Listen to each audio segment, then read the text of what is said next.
let's talk about a little bit. We were talking about what methods and therapies you found most helpful, and we talked about the cognitive behavioral intervention or therapy. It's both, Okay. CBT or CBI. And then you wanted to talk about social skills and going to a specialized school. Well, Tom's going to tell that. Okay, Tom. For 10th and 11th grade, I went to the help group in Sherman Oaks here. And it was there that I really came out of my shell. They set aside 45 minutes of each day to work on social skills. And that was where I first learned about the concepts of facial expressions, nonverbal communication, proximity, volume, eye contact, all of these things that we often take for granted nowadays. And you think somebody knows it, but until you actually teach it to them, especially someone on the spectrum, does it start to click. And I was in an environment where I was understood, classroom sizes were very small, there was a teaching assistant for every teacher, and a lot of the people at that school I still talk to today.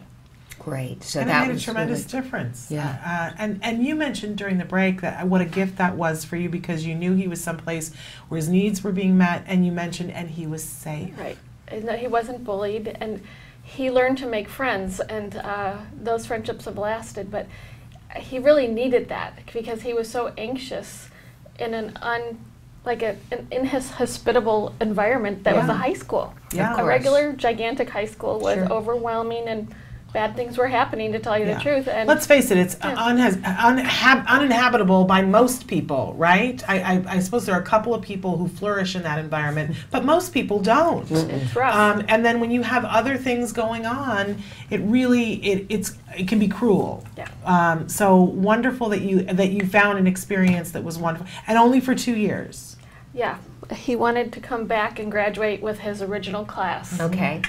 Ironically, I was more socially mature than my peers when I entered my senior year in high school. I'm sure you I were. believe that. I believe that. Yeah. And we were talking about what an amazing family you have, and how all of your kids are doing so great.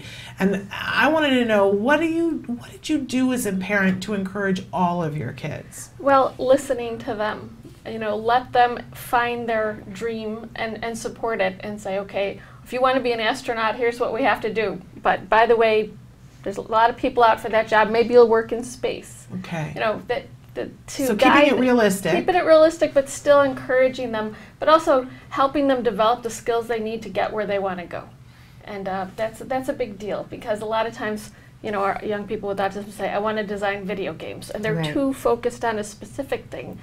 And when other people are like, well, that's never going to happen, then they don't really build their skills. Well, what if they help, what if they do a different part of video design? Or what if they can do this part of the job instead of the one that they think they want? So we got to prepare them based on what they think they want. But there's things we could build for people, like work skills. Are you on time? How do you deal with your boss? How do you deal with your peers? How do you deal with customers? We can do all that kind of preparation so that no matter where they go, they're going to be more successful. Let's talk about hopes and dreams for the future for you, Tom. What do you want to do in the future? You're embarking upon a speaking career. Yes, 3.5 months ago, I left my accounting career behind. It was a very well-paying job with benefits, insurance, the whole 9 yards. Because I want to really share my story and help others, self-advocates such as myself, as well as those that are involved with people with autism, family members, teachers, employers, police officers, educating them about what autism is and how they can identify it and help somebody with it. Okay, that's a wonderful, wonderful goal. Emily, do you and Tom, do you consider yourself recovered? We hear all this word recovered from autism. Somebody meeting you would never know you're on the spectrum, quite frankly. I do get that a lot. It is an invisible disability. You can't necessarily tell from the outside. So do you consider yourself recovered? That word's used a lot. I would say I've managed is the term I would use. It's always going to be part of me, but it doesn't necessarily have to define me. Okay. And there are instances or circumstances where I may feel it coming along, but I have coping mechanisms and ways that I can manage the symptoms and adapt and still move forward. How do you feel about that term, Emily? Well, I don't use recovered because in my view, Tom's autism has gone internal. Like when it's obvious, when kids are younger and they have more symptoms, it's obvious. But when the symptoms get under control, but still other parts of autism are inside, like anxiety or perseveration and things like that, where it's in their heads more than it's in their bodies. And Tom's aware of when that's happening to him, and he has those strategies, manage it. but it's not gone. Okay. But Very I'm interesting. glad he's having a great life.